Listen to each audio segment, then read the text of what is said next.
గుంటూరు ప్రభుత్వ మెడికల్ కాలేజీకు పూర్వ విద్యార్థులు అంటే గుంటూరు మెడికల్ కళాశాలలో చదివిన విద్యార్థులు 100 కోట్ల రూపాయలు డొనేషన్ చేశారు. అదే ప్రైవేటు మెడికల్ కళాశాల అయితే ఏ పూర్వ విద్యార్థి అయినా ఆ మెడికల్ కళాశాలకు డొనేషన్ ఇచ్చేవారా?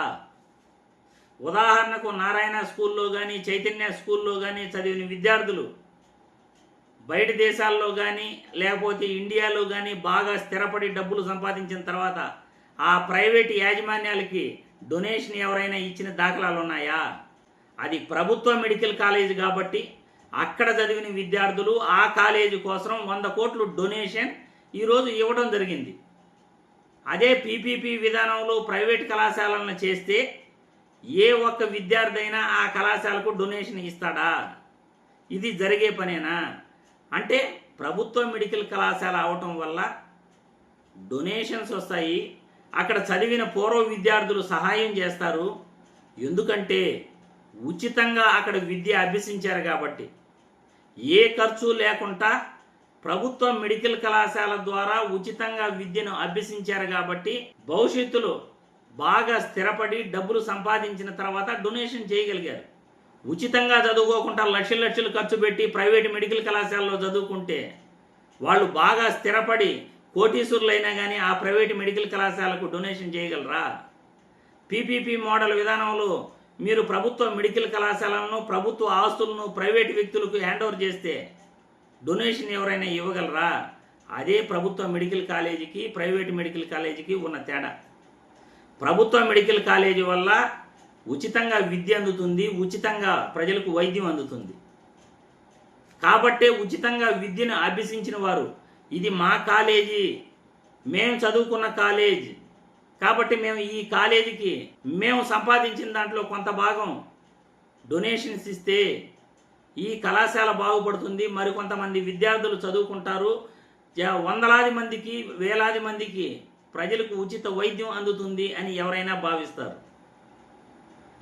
ఈరోజు రాష్ట్రంలో 17 మెడికల్ కాలేజీలు జగన్మోహన్ రెడ్డి తీసుకొస్తే అందులో 10 కాలేజీల మెడికల్ కాలేజీలను ప్రైవేటు పరం చేయడానికి పీపీపీ విధానం పేరుతో పీపీపీ విధానం అని ఒక పేరు పెట్టేసి ప్రభుత్వ ఆస్తులను ప్రైవేటు వ్యక్తులకు దారాదత్తం చేసే కార్యక్రమాన్ని ఈరోజు చంద్రబాబు నాయుడు కూటమి ప్రభుత్వం తీసుకుంటా ఉంది.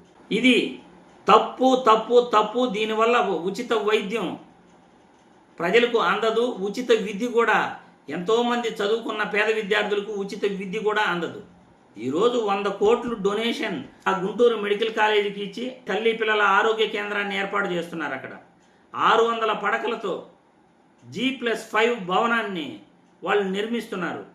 ఇలా ప్రభుత్వ మెడికల్ కాలేజీకి కావాల్సిన ఇన్ఫ్రాస్ట్రక్చర్ కానీ లేకపోతే అక్కడ ఏం అవసరమవుతాయో అవి కానీ అక్కడ చదువుకున్న పూర్వ విద్యార్థులు కాబట్టి 10 మందికి ప్రభుత్వ మెడికల్ కాలేజీ ద్వారా ఉచిత విద్య వైద్యం అందుతుంది కాబట్టి వాళ్ళు సహాయం చేయగలిగారు. అదే పీపీపీ విధానం పేరుతో ప్రైవేట్ మెడికల్ కాలేజీలను చేస్తే ఎవరైనా సహాయం చేస్తారా? చెప్పండి. ఒక ప్రైవేట్ మెడికల్ కాలేజీలు చేయటం వల్ల ప్రైవేటు యాజమాన్యాలు ఉచితంగా విద్యా వైద్యాన్ని అందిస్తాయా? ఇప్పుడు ఒక ప్రభుత్వ మెడికల్ కాలేజీలో ఉచిత విద్య అందుతూ ఉంది, విద్యార్థులకు ఉచిత వైద్యం అందుతూ ఉంది ప్రజలకి. అదే ప్రైవేట్ మెడికల్ కాలేజీలు ఉన్నాయి ఏపీలో. ఆ ప్రైవేట్ మెడికల్ కాలేజీల్లో ఉచితంగా చదువు చెప్పగలరా? ఈరోజు మీరు పీపీపీ విధానంలో ప్రైవేటు యాజమాన్యాలకి ప్రభుత్వ ఆస్తులను దారాదత్తం చేస్తే వాళ్ళు ఉచితంగా విద్య చెప్తారా? ఉచితంగా వైద్యం ఇస్తారా?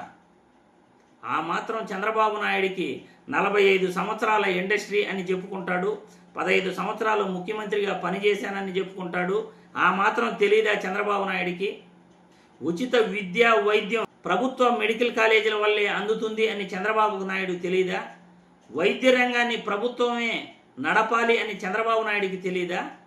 వైద్య రంగాన్ని విద్యారంగాన్ని ప్రభుత్వమే నడపాలి అని ఈ అనుభవం ఉన్న 15 సంవత్సరాలు ముఖ్యమంత్రిగా పనిచేసిన చంద్రబాబుకు తెలియదా? ప్రభుత్వ రంగ సంస్థలన్నింటినీ ప్రైవేటు పరం చేస్తూ ప్రైవేటు వ్యక్తులకు ప్రభుత్వ ఆస్తుల్ని దారాదత్తం చేస్తూ చంద్రబాబు చేస్తున్న ఈ పని మంచిదేనా? కామెంట్ల రూపంలో మీరే తెలియజేయాల్సిందిగా నేను ఈ వీడియో ద్వారా ప్రజలను కోరుతున్నాను.